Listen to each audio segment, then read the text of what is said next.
Welcome to the First Mentor podcast. Here, you will hear us talk about a variety of topics for the entire family that will hopefully spark a discussion, create a new curiosity, or simply teach you something new. The goal is to inspire you to learn life skills and soft skills not taught in school and prepare you to live an extraordinary life. Come on and spend some time with us on your commute to school or anytime you're free.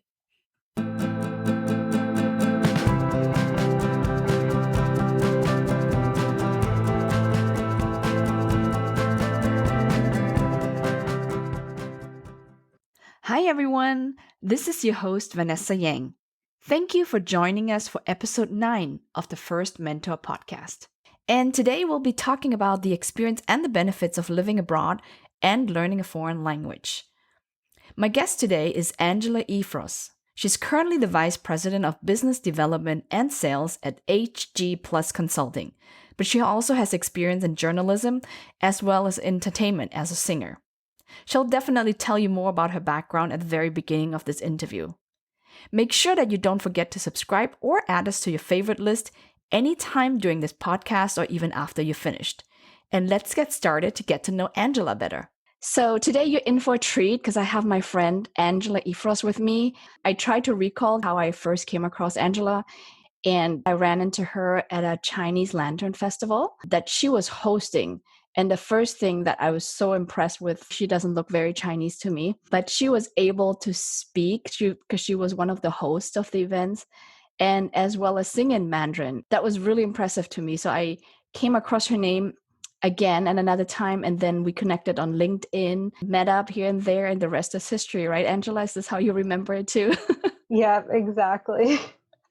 I know that sometimes it's very interesting how relationships, acquaintances, friendships start. It's sometimes very random, but to me, I find something that piques my interest in somebody or that stands out. I always try to take an initiative because you never know who you meet. But I would love to give you the chance to introduce yourself a little bit more about your background. Sure. Well, first of all, thank you for inviting me. This will be a really fun conversation, I'm sure. Mm-hmm. And it is always funny trying to remember how did we first meet? Right. But I'm really glad that we did connect. And I think this has been a fun relationship since then. Okay, so a little bit about my background. I was not born speaking Chinese. I was born to a very white American family. My mom's relatives are from England and Ireland, and my dad's side of the family is from Russia. But all of them were, born in the United States, so very, very American. Mm-hmm. We traveled a lot when I was younger within the United States. We moved a lot. I lived in 5 states before I was 18. Oh. After college, I went to school to study musical theater. And after my degree, I was kind of trying to decide what to do next. And I didn't know what to do next. Most people don't know. Yeah, exactly. And I realized I wasn't going to be an actress because that wasn't going to make money right away. And I needed to make money. Yes. So I decided I was going to go abroad. And I took a volunteer teaching position in China. So originally it was just going to be for 6 months, and I was going to go there, teach English for 6 months. And then somehow I was going to be inspired about what to do with the rest of my life after living in China. And then I'd come back and it would be, clear. Well, 6 months in, I still had no idea what to do, but I was having a really great time in China. So I decided to stay in China. And 7 years later, I was still in China. I stayed in China, and I'm sure we can get more into the detail into this later, but I did a lot of different things in China, eventually moved back, and now I'm in Los Angeles and still using my Chinese every day.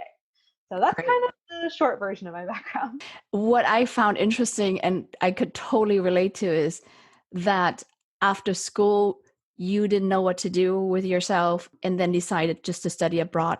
And that's what happened to me too. So I grew up in Germany, lived there for 17 years of my life. And after high school, I didn't know really what to do, but I knew I wanted to study international business. But with my horrible English skills and maybe 3 to 5 sentences that I was really comfortable speaking, I knew that was not going to take me very far in international business. So English was a must and a foundation. So I decided to come to the United States to learn English. And that was supposed to be 6 to 12 months only. So I joined an ESL program And 6 months to 12 months turned into 20 plus years now. So I stayed a little bit longer than you. But I know you said earlier you joined because of a volunteer opportunity to teach. So how did that come? Did you just suddenly land on your lap? Were you looking for something, or how did that come about? Well, I knew I wanted to go abroad.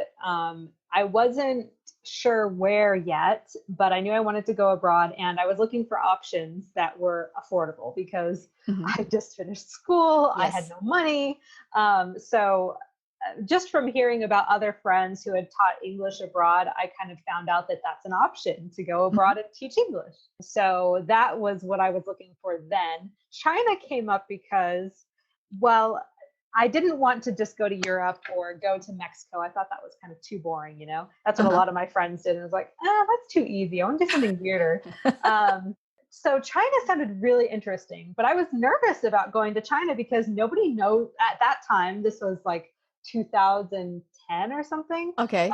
Nobody knew anything about China back then. Like if you said, I'm taking this program to China, everyone's advice would be, oh my gosh, you're going to get kidnapped. What are you thinking? Right. Yes. So I didn't even know where to begin looking for a program. But luckily, there was a student at my university who had also been abroad, who had been to China. And I kind of piggybacked off of the same program that he had used. I just registered for his same program. The price was really affordable. It was like $800 to Oh, register. not bad. Yes. Yeah. And they covered, of course, your flight to get there and your housing and everything. So that was a no-brainer because somebody else did it. He didn't get kidnapped. But now Wow. there's so many more programs. It's become so much more popular to go to, East Asian countries than it was when Absolutely. I first went. So Yeah. Were you scared at all thinking, okay, I'm going to go teach English in China, right? But I assume you didn't really know a single word in Chinese yet, or did you learn at least hello or a few basic words? I didn't know any Chinese. I thought Kung Fu was Chinese. I love it. So no, I did not. I guess the language part didn't scare me as much. I don't know why. You were young. That's what it Yeah, was. Fearless. That was me too. I but I was was young. scared. Oh, I was scared. Yeah. I just, for some reason, I wasn't thinking about the language as being the thing. I guess I just never conceptualized that if I Uh-huh. went abroad, people wouldn't speak English. Probably because I'd been to Europe, and in Europe, people do speak English. So True. I didn't know what I was getting myself into, but I was scared. I got on that plane and I was like, what's going to happen when I get there? And which part of China did you land it in?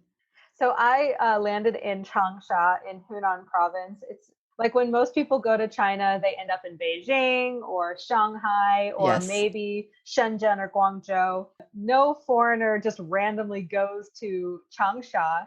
No one's ever heard of it. Yeah, I'm So people Chinese and always, me neither.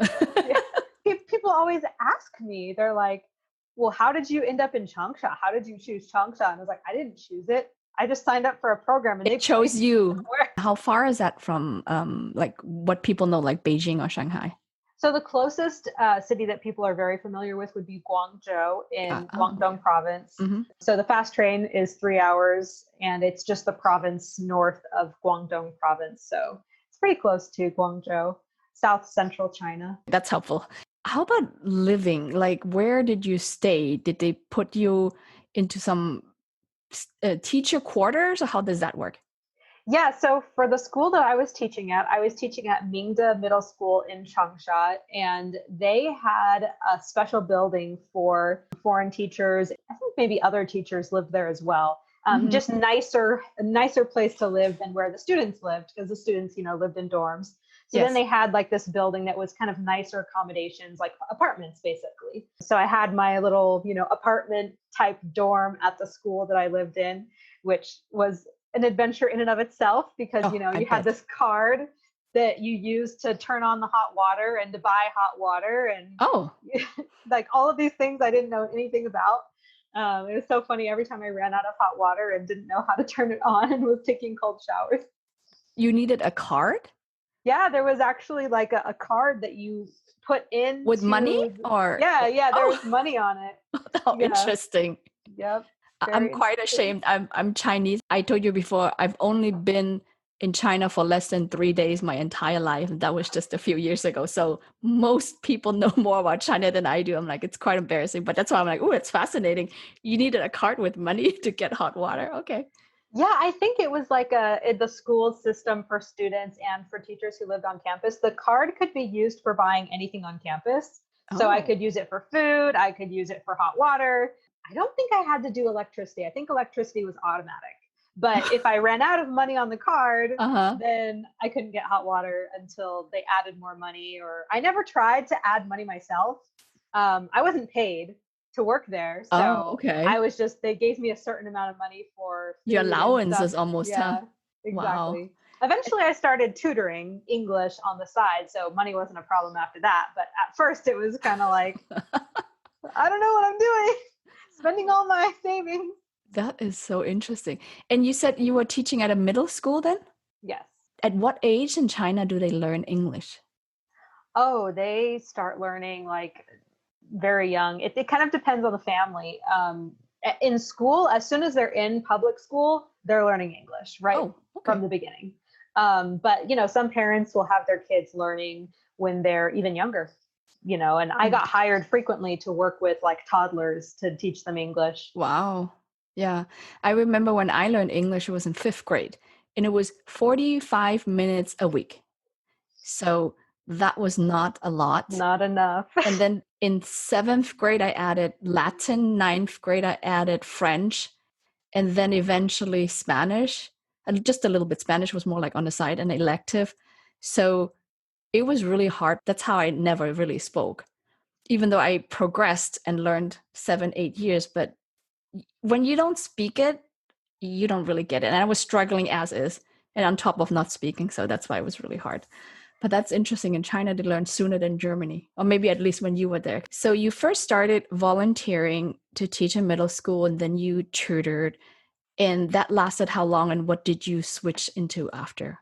The funny thing about the volunteer program was when I accepted this position, in my mind, I'm thinking, oh, I'm going to be teaching poor kids. I'm going to be doing something to help people.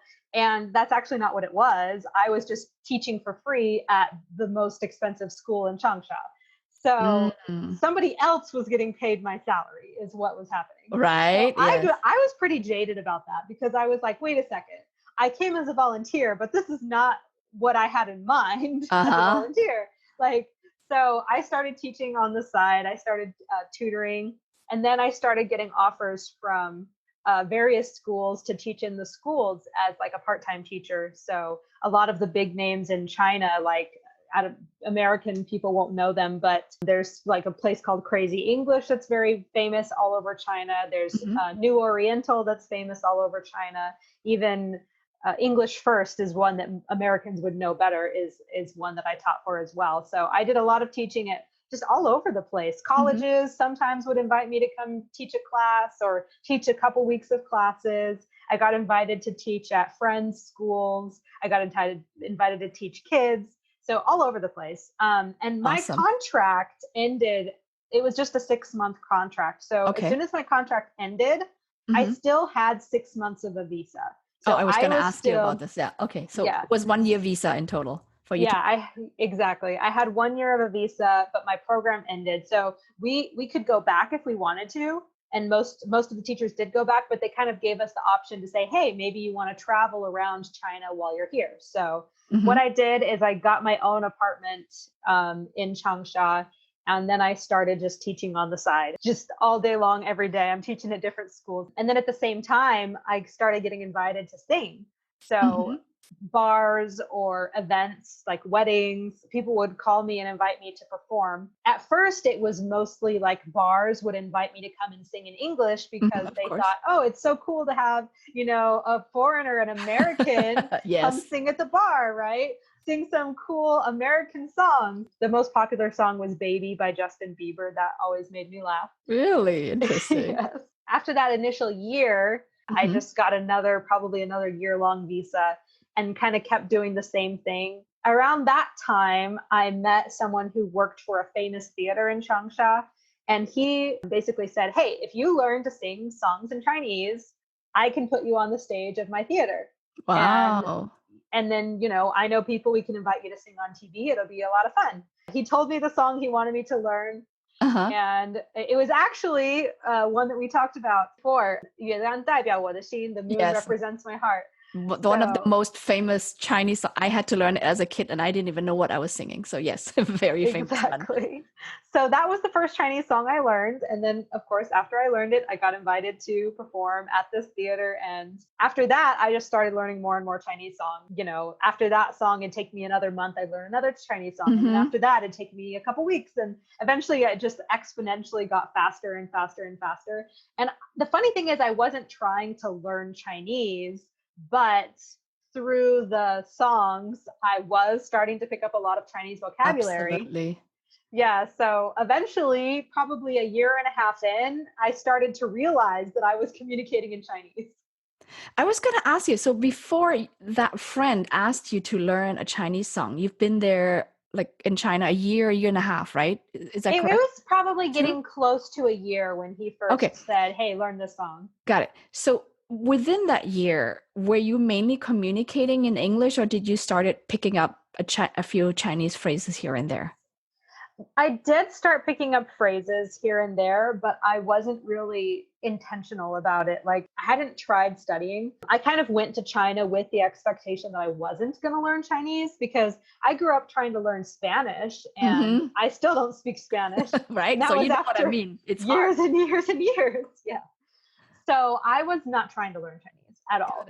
But I'm very independent. So when I would go out shopping or go buy food or whatever, I would try my best to not bring a teacher at my school who was nice enough to tag along, who would speak English and Chinese for me. But I didn't want to do that. That's what most of the Americans in China would do, is they'd find a friend who was bilingual and they'd tag along.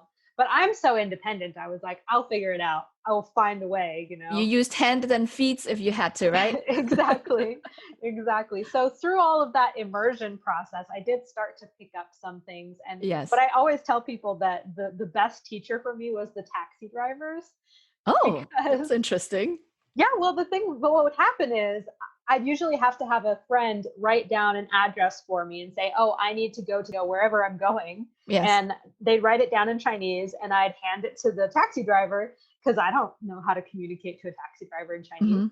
And so I'd get in the taxi and he'd take me on my way. And I'm just hoping that there's no misunderstanding. So I would get in the taxis and the drivers, even though I don't speak any Chinese, they'd try to talk to me. And they'd ask me all these questions and I'm just staring at them blankly like, what are you saying to me? Yeah.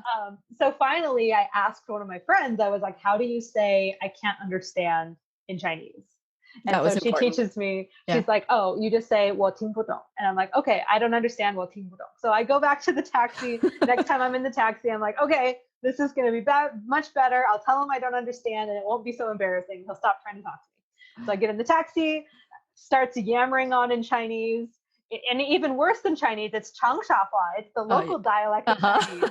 I didn't even know that at the time. Right. There's so many dialects. It's true. So he starts talking to me and I'm like, 我听不懂, I don't understand. All of a sudden, the taxi driver starts rapidly firing. 我的妈呀，你的中文太棒了，你怎么学的? He's basically saying, oh my gosh, your Chinese is so good. How did you learn to speak Chinese? And because you said that one sentence. And it got worse. I thought this was going to fix my problem, and it just got worse. The taxi drivers just keep asking more and more questions. So eventually, I started to pick up patterns, and I realized that they were asking the same questions. Basically, every single taxi driver would ask the same thing. And with the vocabulary, I was kind of accidentally learning from my, songs that I was picking up, and just other immersion. You just kind of start to pick up words. Absolutely. Eventually, I learned the phrases that were asked to me all the time. It'd be things like, are you Russian? Do you have a Chinese boyfriend? Do you like China? Do you like spicy food? Do you like Chinese food?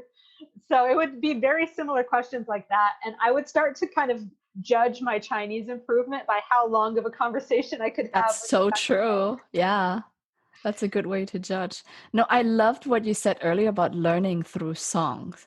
So I could absolutely relate to that because when I tried to learn English growing up, and like I said, I had a really hard time, but songs was one thing because I like to sing too, but I don't sing as well as you do. I was a teenager longer ago. It was like in the 90s. There was this youth magazine in Germany that printed out the lyrics, because back then there was no internet. I grew up without internet. So if you like a song, you can't just look up.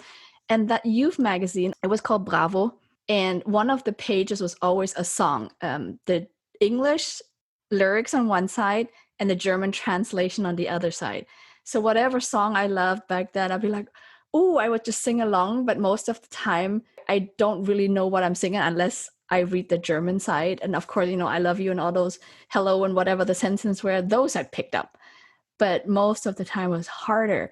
And I remember when I came to the United States to visit some of my relatives, it was so interesting. So when I grew up, my parents taught me Cantonese at home and German and no English. But when I went to the US, my cousins, their parents taught them Vietnamese and English. So all of us spoke two languages, but not the same one. So it was really hard. But when a song came up on the radio, of course, it was an English song. I was like, whoa, I sang along. They're like, I don't get it. How do you know how to sing, but you can't talk to me? Like, did you relate to that too when you were singing Mandarin songs, that you were just able to sing along, but you picked up the song faster than conversations? Yeah, exactly. Like I wasn't even trying to pick up conversations at that point, so I could only sing. And you started, I assume, with singing and then speaking first. Did you eventually learn how to read and write Chinese? That's the funny thing about picking up Chinese the way that I did, is I never thought that I was going to be able to read and write. Wow, that's Um, impressive. Yeah. but it just became so important. Like the way that it happened is that once I learned enough to communicate pretty well, like Mhm. not super well, but I'd say probably 2.5 years in, I was able to communicate well enough that I could text people.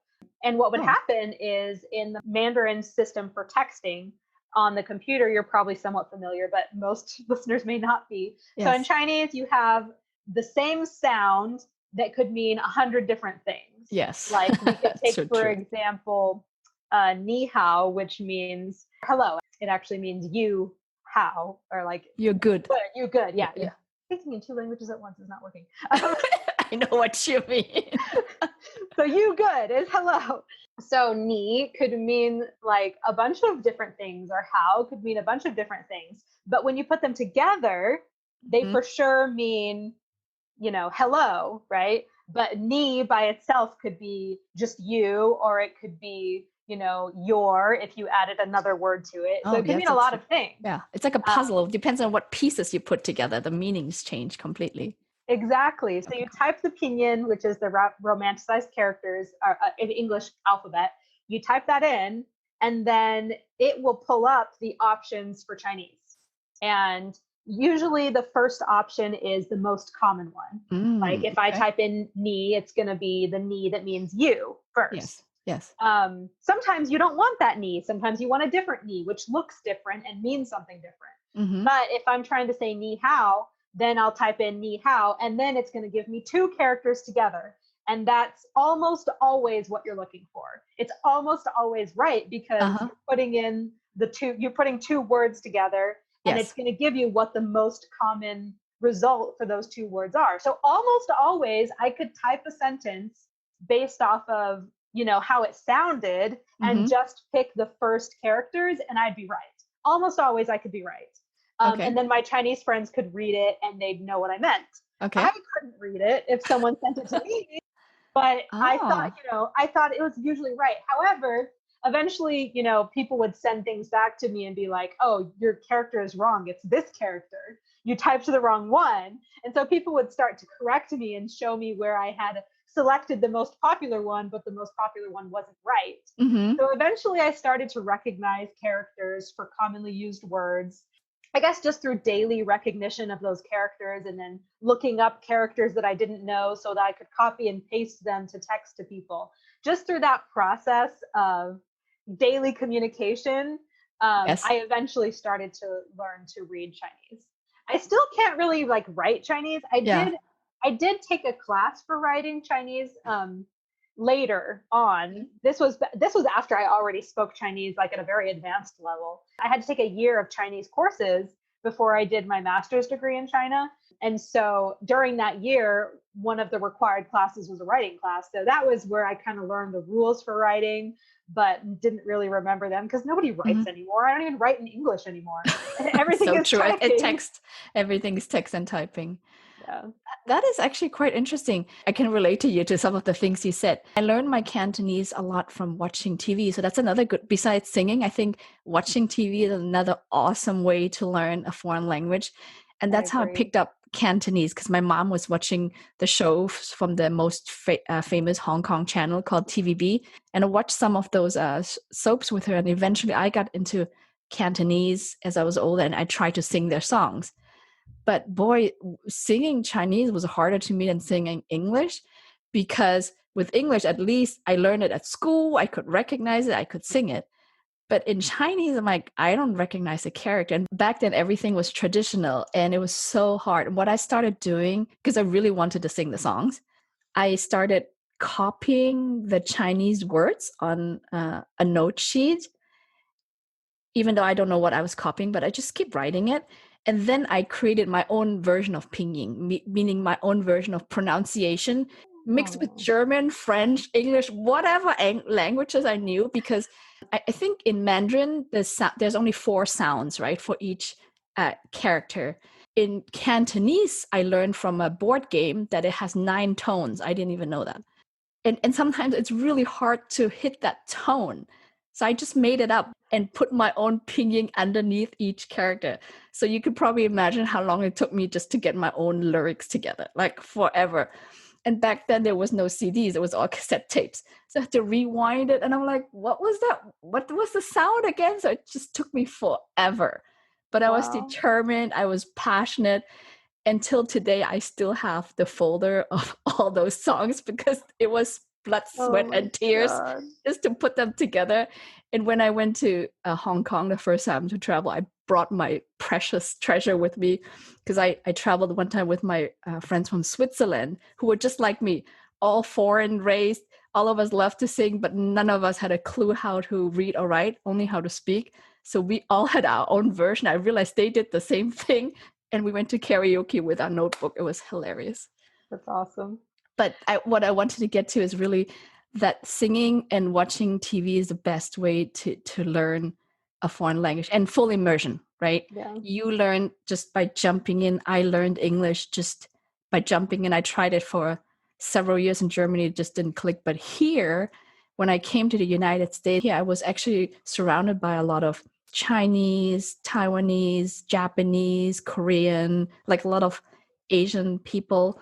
And they were like, wow, your English is so good. I'm like, no, it's not. But I guess because you're never forced to speak it, that's why you don't want to and you're scared to. And I think really immersion helped me so much because I was the only oddball in my whole ESL class because the Koreans stuck together with the Koreans and the Japanese were with the Japanese and so on and so forth.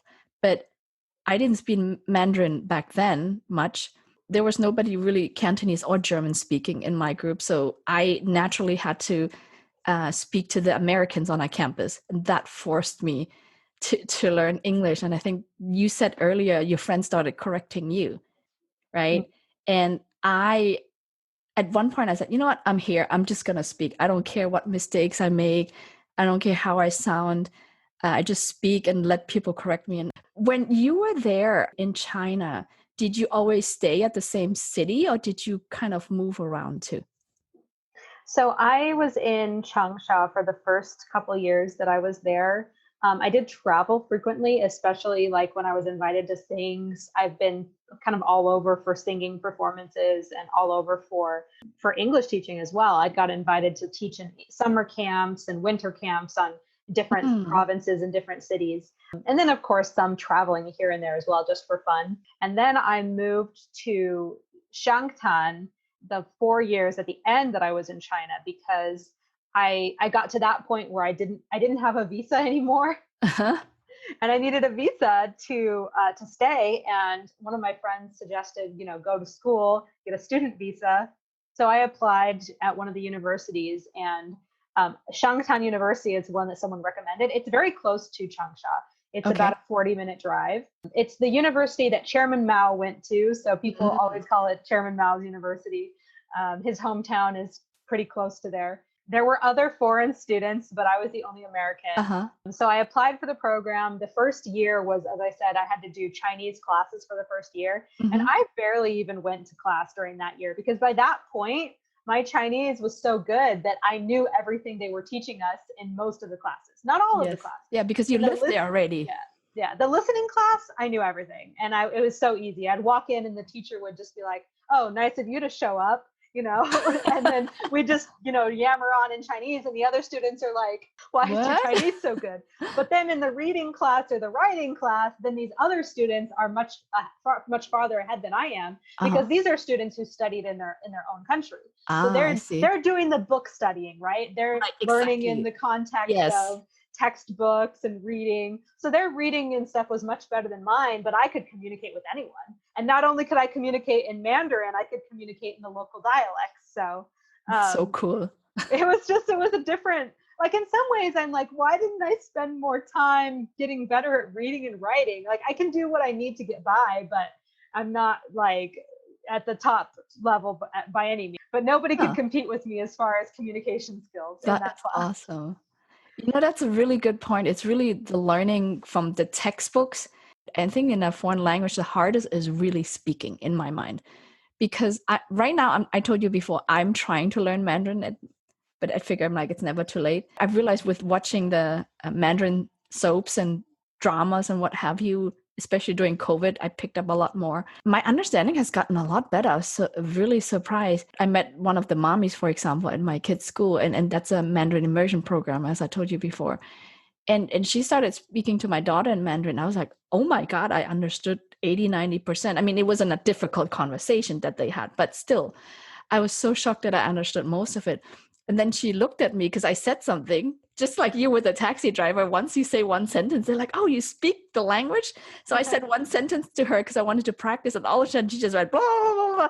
And I'm like, okay, slow down. Because that was all of a sudden a different conversation that I didn't understand anymore. Right. Yeah, it's funny. You know how people talk about like a paralysis of analysis where you spend so much time planning and preparing, but you never like get into action. I feel like with languages, it's kind of the same thing. Like you have this paralysis of vocabulary where you feel like, oh, I need to get to a certain level of vocabulary before I can talk. But that level, there is no specific level. That level just keeps getting higher and higher and higher. And you could learn thousands and thousands and thousands of words and never have a conversation because that's a different muscle. Having the conversation is not about the vocabulary. It's about learning to put ideas together in a new language. And it's like the most stressful process. First getting started. Like when you're first trying to communicate in your new language. So I think for me, the reason I was able to overcome that craziness at first is because I kind of had no choice. I was putting myself in situations where I was going to go to a drugstore and I was going to buy headache medicine and I was going by myself. I wasn't taking anyone with me.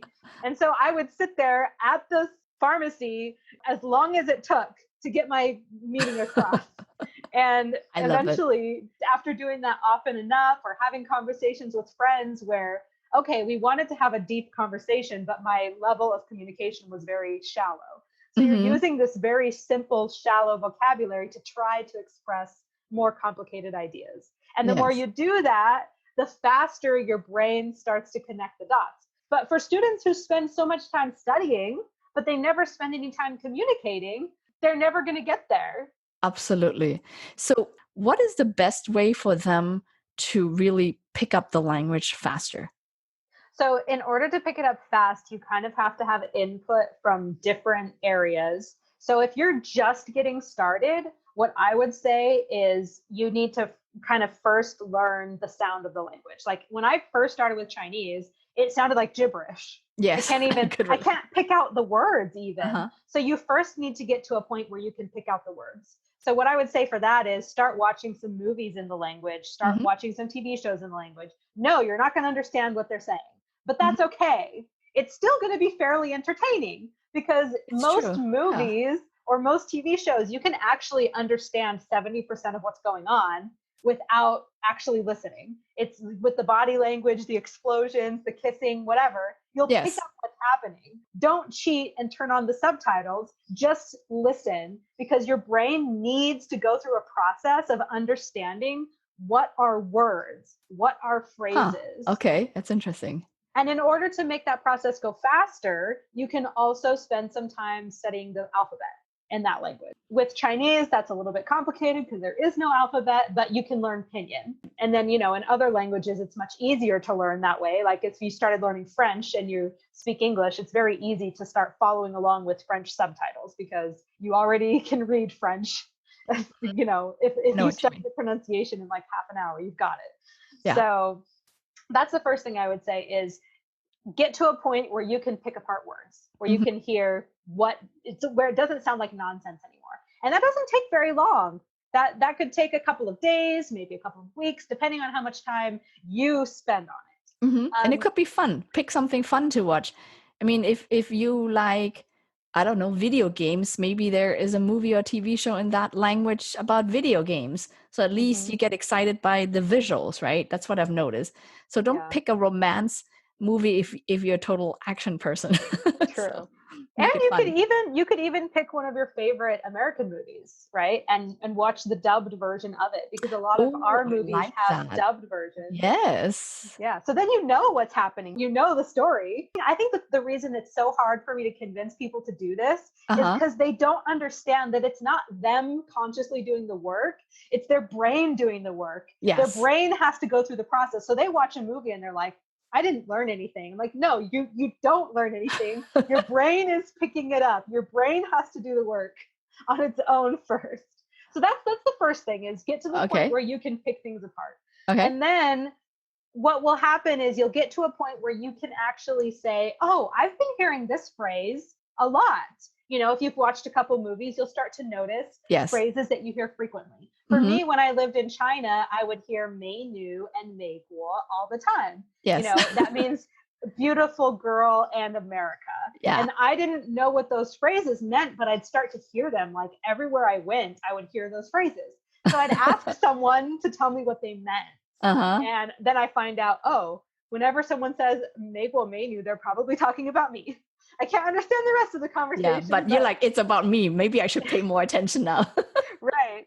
So you'll start getting to a point where you can pick up words. And what I would say is maybe you don't have time to watch a whole movie, but maybe once it gets to that point, start watching a quarter of a movie or start watching some TV shows and start taking notes. I don't want you to stop the movie and write down everything, but try to get a few phrases every time you sit down and then go figure out what those phrases mean. That's really good exercise. Yeah. And then find someone to talk to in the language. Find someone who, there's so many places to do this online. If there's nobody in your community that speaks the language, like italki.com is a really, really great website. What's the website again? It's italki, ITALKI. Okay, and that's a platform so tutors can go on there and they can say, hey, I tutor English, I tutor Spanish, I tutor Chinese. But you can also go on there to find like language partners, or you can find someone to, if you get to a point where you can write in your target language, you can post a daily journal and people will edit your journal for you. So there's a lot of resources on there. Some of them you'd have to pay for, like if you wanted a tutor, but like if you're just posting your journal, that's totally free.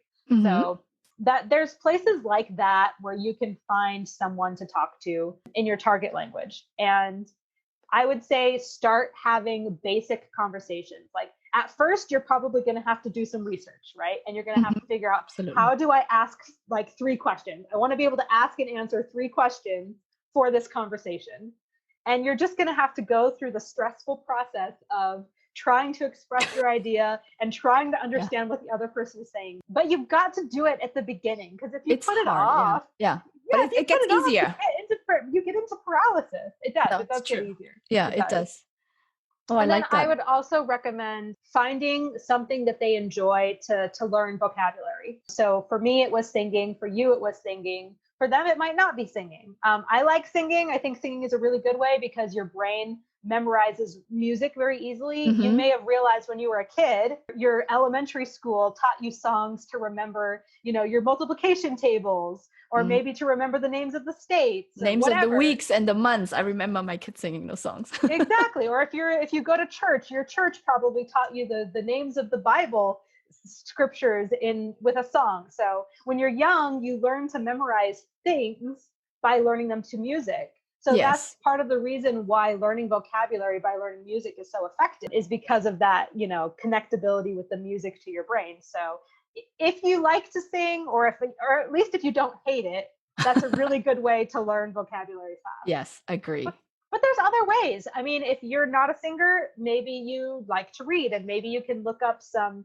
articles online, and they're going to be short at first because you don't speak your target language yet. But you can translate word by word, and maybe it's somebody's Twitter account. Maybe you can find someone in your target language, follow them on Twitter, and translate one of their Twitter posts per day, I like and then that. challenge yourself to respond to the Twitter post. That's another good way to learn vocabulary. Those are kind of fun ways. I think that writing a diary every day is very helpful. Mm-hmm. Like, Agree. What did you do today? Today, I brushed my teeth. Today, I blah, blah, blah. Very simple things, but just start getting to the point where you're writing in your target language, you're learning vocabulary. And then basically the end of the story is, the more you start to do in your target language, the better. Because if you learn the vocabulary word from one source, it's almost a 90% guaranteed chance you're going to forget that word. So if you're just studying true. Like if you're in school and they're teaching you Spanish in school, you learned the word in your textbook, but that's the only place you heard that word, it's gone. You're going to take your test, you're going to pass your test, and then it's gone. But if at the same time you're watching movies in Spanish, or you're learning songs in Spanish, you're going to start to see and hear those words in other places. And that's when your brain starts to recognize, oh, I'm seeing this again. What does that mean again? And then it starts to recognize that, oh, this is an important thing. We need to remember this. Absolutely. So that's what I would say is, the more input you can get, the better. Well, I love that. It's so interesting that some of the things you brought up, it just made me realize, wow, I haven't really learned a foreign language for a long time, because like I said, when I learned my foreign languages, all those social media didn't exist. Internet just mainly came out. So I was like, oh, these are new ideas I've never heard of. But I love that. Make it fun, because normally in school, you just find it's boring. It's a chore. Now you have to do homework. The other thing I challenge my kids with, or even their friends when they learn Mandarin, is go to a Chinese restaurant, look at the menu, and try to order. And I remember my daughter loves to eat. She's a foodie just like me. And as a kid, I made her, she's like, I want another bowl of noodles or whatever it is. I'm like, okay, then you go order it. And she's like, no, I don't want to. You do it, mommy. And I'm like, nope, you want to eat, you do it. So I got her so used to just raising her hands and asking for the bill, right? Every single time. It's the same sentence, check please in Cantonese or now Mandarin. So it's just the same thing, or just menu please. So they keep using the same words, and it's kind of pushing a little bit. I realized because of watching dramas this year, her Mandarin has gotten so good. But one thing we notice is, because I've been trying to make her speak in Cantonese and order in Cantonese, that she hasn't really learned the menu in Mandarin. Because when we go to Chinese restaurants here in LA and they only speak Mandarin, I'm like, oh shoot, we're in trouble now. So we order the wrong thing sometimes. So we just normally point, because luckily they have English. Obviously we're in LA, but we make the kids order in Mandarin now. And now we actually brought the menus home to study. So we're like, okay, well, here's the veggie. You like string beans, 西鸡豆, right? That's what you call it. So I'm like, okay, I got that phrase down, and I'm really like learning the meat and whatever it is. So some of her favorite dishes in Cantonese, she's gotten down. Now she's working on those in Mandarin. That's so funny. So food, like whatever you're interested in, like you said, right? And food is something we share, so we leverage food too. And the songs. Now I'm trying to get into Mandarin songs, but it's so hard for me to learn them now, because when I was younger, it was so much easier. And it has to be active learning now, versus before when I heard an English song, it just, you hear 2-3 times and you just remember it. But now it's like, what was that again? And the other thing you said, reading, I thought that was really interesting too. And I wanted to share a quick story. When I first came to the US, and I told myself too, somebody told me, read a normal book, right? Not the children's book, because you're an adult. I was 19 when I came here.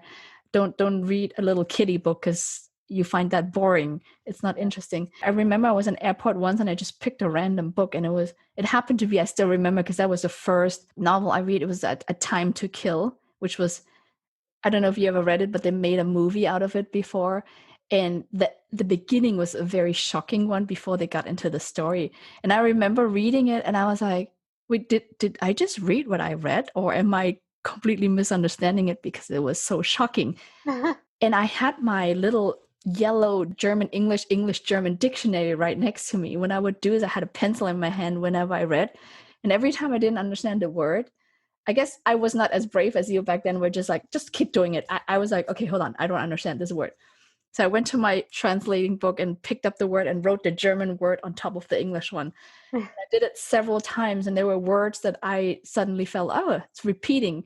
Because like attorney, I didn't know what attorney meant back then. So attorney keep popping up. So I was like, oh, okay. After a few times writing the same thing, I'm like, okay, I know what that word means now. And then it's just repeating that. And the same thing with when I said earlier about learning the Cantonese songs, I would copy the same words, even though I had no clue what they were. But obviously, I sang a lot of love songs, apparently, because I love you came up so many times. So I learned how to write I love you, like I and love and you. At least I knew 3 words. And I just kept building that vocabulary through repetition. I think that's important. And of course, full immersion. I think that was really the trigger for me because I took a trip before to London thinking, okay, this is my immersion. But my problem was I went with a whole bunch of Germans. So you stay with them, you eat with them, and then you went to English. So you're with your own clique. Yeah. And after 2 weeks, I still didn't learn that much. But here, I was the only one. So I was forced to. And I think Yeah. that really made the difference for me. Yeah, that's the problem that Chinese students who come here to study in college have. Usually the ones that come for high school do better, but a lot of the Chinese students that come for college, there's enough Chinese students in their school that they can stay in their clique and they don't interact with the local Americans very often. And that's what most of the Americans do when they go to China. Most of my, American friends that I met, they didn't speak Chinese. They'd go to the American-owned bars. They'd stay with their American friends. Yeah. But I didn't want to do that. I was in China to meet Chinese people. I had so many weird, crazy, out-of-the-box experiences because my time was spent all the time with the locals. So that's a big thing, is you really have to decide that you're going to get away from your comfort zone. Absolutely. Just dive in. Yeah, and I really love, all the tips and tricks you shared with your experience, because obviously doing it at a younger age now with all the technology and everything available makes it a lot easier. Thinking in hindsight, I wanted to ask you about the benefits, right? You lived in China for 7 years. For me, it's hard to talk about the benefits because I never really went back to Germany. So I can't really say, oh, I've learned this in the US and I'm bringing this back. But for you, since you came back, what were the benefits, advantages that you now have in your career and in your life that living in China for 7 years brought you? First of all, it's funny when I talk to people who are not American, like if I meet someone who's from Romania or I meet someone from South America or wherever they happen to be from, a lot of the time, if we're emailing each other or we're texting or whatever it may be, recently I've been online dating, so I'm texting a lot of guys that I don't know. So that's where a lot of these conversations come from. But a lot of the time they'll be surprised when they find out that I'm American, and like American, not like a recent immigrant family. So I'm, American as you can be. But people are always surprised when they find out I'm American, because apparently I don't talk like an American, and I'm culturally speaking, I don't act like an American. I'm interested in like culture, that like world history. I'm interested in like political stuff that Americans aren't normally interested in. I'm not saying that that's necessarily because I was in China, but I feel like when you've lived abroad, you start to recognize that people don't think the same way you do everywhere you go. And actually, this is something I learned even younger than before I went to China. Because even within the United States, if you live in California or if you live in Memphis, Tennessee, those two cultures are completely different. That's so something true. I started to pick up at a very young age, but that got even more expanded living in China. So when I came back to live in the United States, I started to recognize okay, these are the things that are good about America, and these are the things that are bad about America. These are the things that are good about China. These are the things that are bad about China. And you kind of start to have a deeper perspective of life So and true. why do people act the way they do. And it's not so simple. Like sometimes people think the political debate in America is so simple. Like you're just wrong because you're a Democrat, or you're just wrong because you're a Republican, Yeah, it's not black It's and not white. that simple. It's Yeah. really, really not. So that's something that I definitely learned from living abroad, and just being open to ideas, because once you've lived in a culture that's so vastly different from your own, I'm not sure Yes. how different German is from American. It is actually very different too. I was surprised to learn that. But one of the like when I lived in China, the first couple months in China, these are the kinds of cultural things that shocked me. Okay. I would sit on the curb, like if I'm waiting for a bus or I'm just, whatever, I'd just sit on the curb, because my legs are tired. I want to sit down. All of the time, Chinese people would come up to me and be like, no, no, no, no, no, don't sit on the floor. And they'd try to give me a piece of newspaper to sit on. And I was so confused. Like, what am I doing wrong? Am I breaking some thing? I don't understand what's happening. It just turns out that, Chinese people won't sit on the ground. They squat, right? They'll keep on their feet and they'll squat. And if they do sit on the ground, they'll always sit on something else, like a newspaper. Oh, I didn't even know that. Even a jacket, although they wouldn't normally want to sit on their jacket because they don't want to get it dirty, but better their jacket than whatever, So that's one of those things where I was always confused. I was like, why are people trying to tell me what to do? I don't understand. And it expanded from there to things like when I was able to talk to people more often, especially in Chinese, people would always say things to me like, oh, it's cold outside today. Make sure you bring a jacket. Or, oh, it's starting to rain. Make sure you bring an umbrella today. Or, oh, are you feeling sick? If I was coughing or whatever. Oh, you need to drink more hot water. And I'd always hear these phrases: wear more clothes, bring an umbrella. That is very Chinese, actually. And I'm thinking, why are people treating me like they're my mother? I don't understand what's happening. And it took me years. It took me years of living in China to understand that this was like the base level of politeness. This is like, oh, did you eat, right? That's always the way. That's their way of greeting you.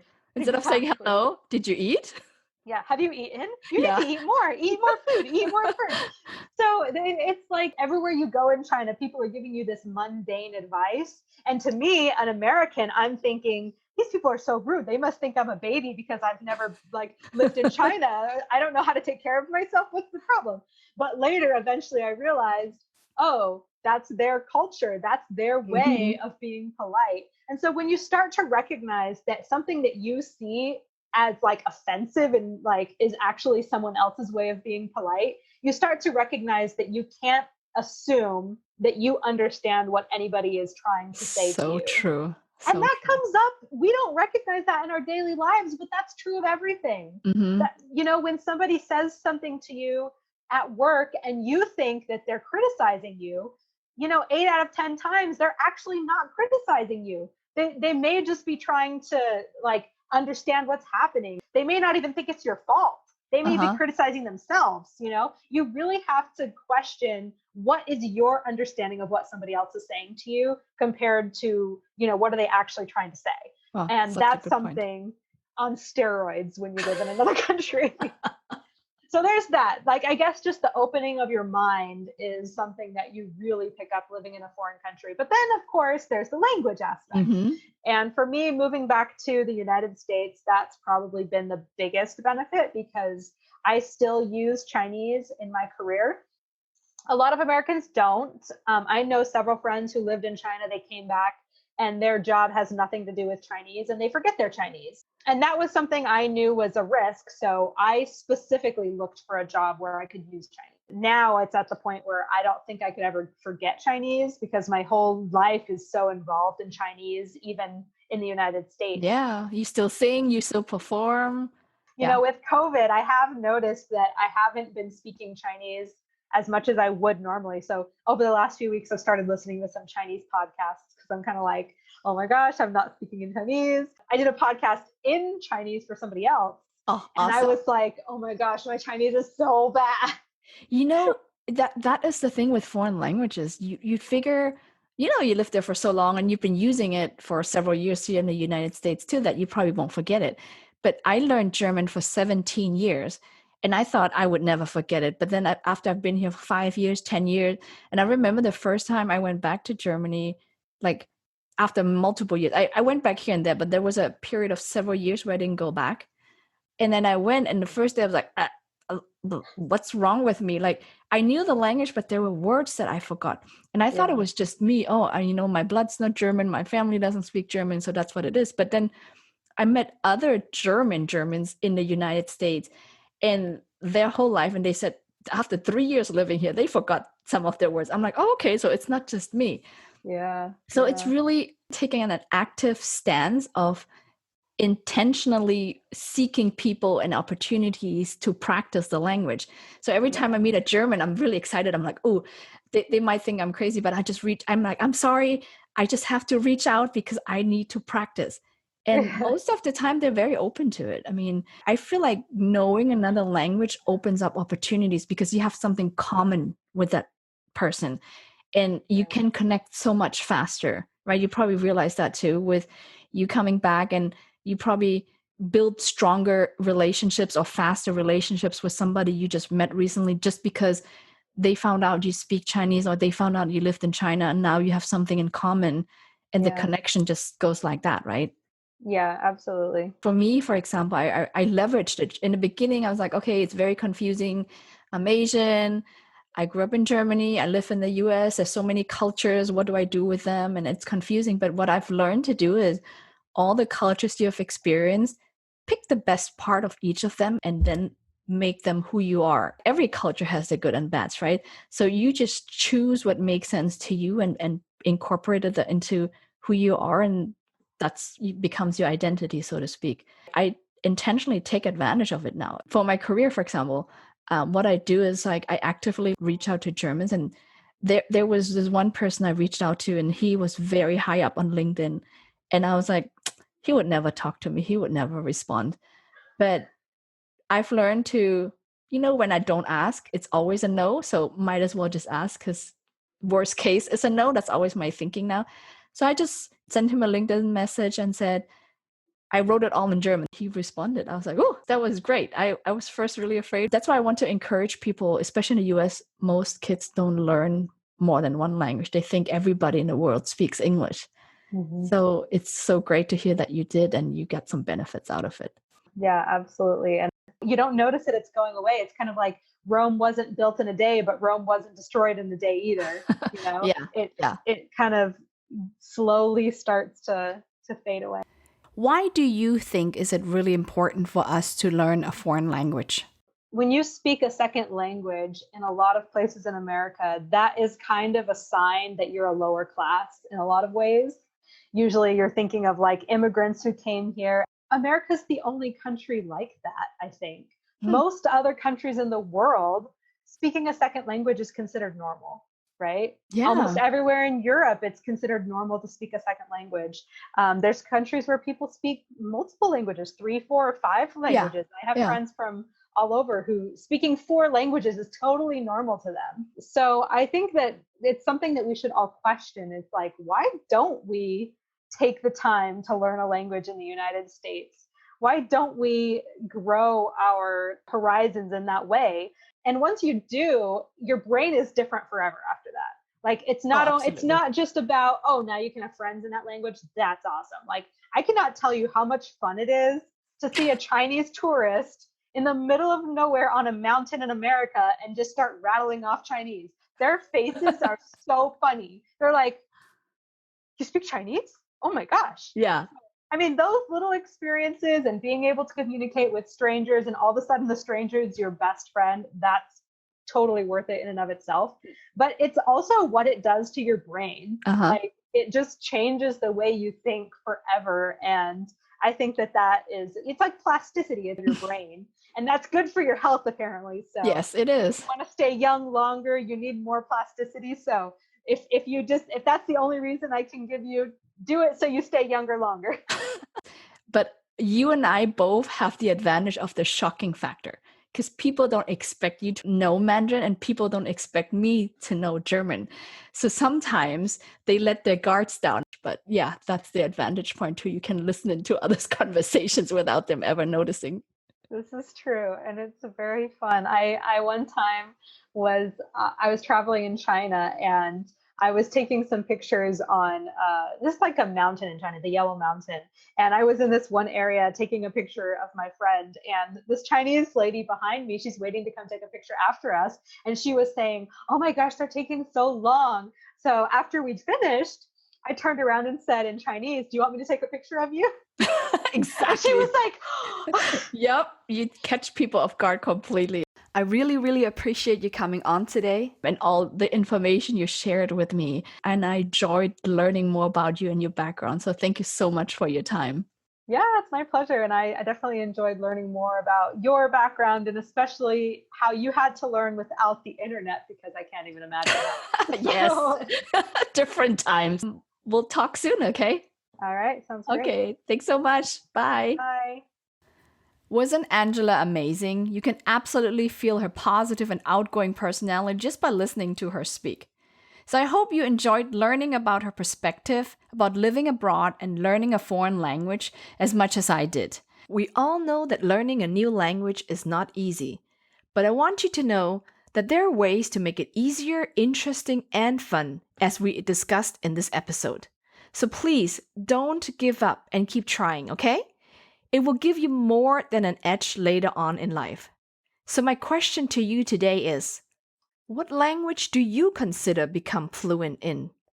And how do you plan to accomplish it besides just studying it in school?